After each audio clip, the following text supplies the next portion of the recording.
What's going on, guys? It's Unchained here, and we're playing some Metro Redux, also known as Metro 2033 and Metro Last Light.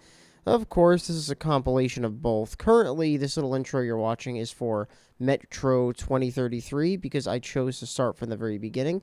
Now, I didn't play much of this as far as the HD remake is concerned. Most of what I've played was on the Xbox 360. I've only got through the intro sequence, so I figured I'd just continue where I left off and talk to you guys about if it's worth picking up this game. Alright, we're going through this really crazy segment where the camera is panning through a ventilation shaft, and now we're at our desks. Let's go ahead and choose continue here. Yeah, they changed a lot about the interfaces of this game. Some things about 2033 were ripped from Last Light, things that they've already improved in the past, and then there's a number of things that they added to it, such as increased texture resolution, a brighter shadow kind of plane, and better AI, apparently. I haven't really gotten to test too much of the AI because the people I've fought at the beginning were those like monster enemies. Right now, we just left the initial town. We're heading on this tram, and this guy decided to hitch a ride. No, what do you know? He's the one giving us the momentum. He's pumping us forward. So, Metro is a very atmospheric game. It's very dark, it's very dreary, and this doesn't really boast any multiplayer, which kind of stinks, but it's one of those types of games. It's pretty long. It's a single-player only game, and if you're looking for a really atmospheric one that kind of really pulls you into the setting and the tone that they're trying to depict, it does a really good job. As I did mention, it doesn't really have much replay value besides collecting collectibles. There are documents and notes to collect, which is nice because you can. Let me see if I can check them now. Let's see if it's in the diary. Yeah, see, these are notes. Every area of the game so far. I'm only on part 4, I guess, if you will, or area 4. Each one has a couple of notes you can read, and they're actually really well written. It helps pull you into the situation. It's sort of like what The Last of Us does. And the only reason I bring that game up is because that's another one that just really made you care about the characters and the setting. Very few games capture that setting correctly. This one does it pretty well. So, can I get out now? Is there something I'm supposed to be doing? Oh, you guys. You guys just love to talk. Yeah, it's just a bunch of Russians. This takes place underground in Russia. So the video is obviously titled, Should You Buy Metro Redux? And considering I've already played both of these games, I'm just going through again in a higher resolution next-gen version, if you will. From what I've played, at least from what I remember, I would definitely recommend picking up these games. But you need to know what you're getting into. It's not necessarily something that you're going to want to go back to once you finish. It's something that's going to pull you in, and it's going to leave you on the edge of your seat for long periods of time. But once you beat it, it's not really the kind of game that's going to make you want to play it over again. It could just be the fact that it is very dark. There are a lot of sections, you do go up on the surface, and you have like a gas mask and stuff. And you do get to explore in the daylight sometimes. But I think that's what makes being down here in the dark subway systems in the metro so unique. Because when you finally do go out into the light, into the vast wilderness of the apocalypse, it just feels so open and expansive and scary because it's just abandoned. There's no one around anymore. So they do a really good job at that. Let me see if I can turn on my flashlight. There we go. Ooh, it looks nice and spooky with the flashlight. Honestly, it looks like a horror game in a way. I like the blur effect, how when you're focused on what's in front of you, the weapon blurs. That's something that I think they might have added for this version. I don't remember it doing that previously. Whoa, what the shit was that? What's going on? I don't remember any of this. Did I just fail? Maybe that was supposed to happen? I don't know. I can't remember much of this. No, that was definitely supposed to happen.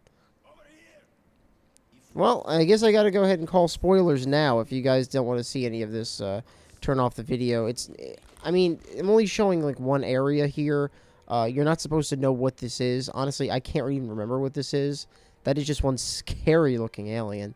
But yeah, they have a lot of flashback sections sort of like this.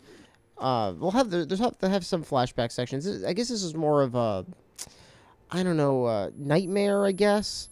It's actually happening, but it comes and goes, and you're not really supposed to know until the end what exactly is going on. I don't remember much of Last Light, ironically, even though that was the more recent game. This is, like I said, 2033. So this came out a few years ago. I mean, a little more than a few years ago.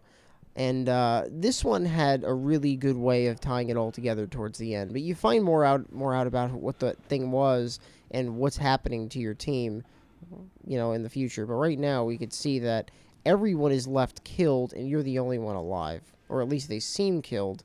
You know, maybe they're just asleep. Wake up, guys. Did you have a good nightmare? I sure didn't. So yeah, that was weird. Okay, so maybe that was just part of the sequence. Maybe it doesn't actually blur your weapon when you're focusing on something in front of you. Who knows? Let's see if I can actually put on my gas mask. I could show you the animation. Yeah, that's what it's like when you put on the mask. Sometimes it's hard to tell when it's actually on. So you have to just go through the button presses there.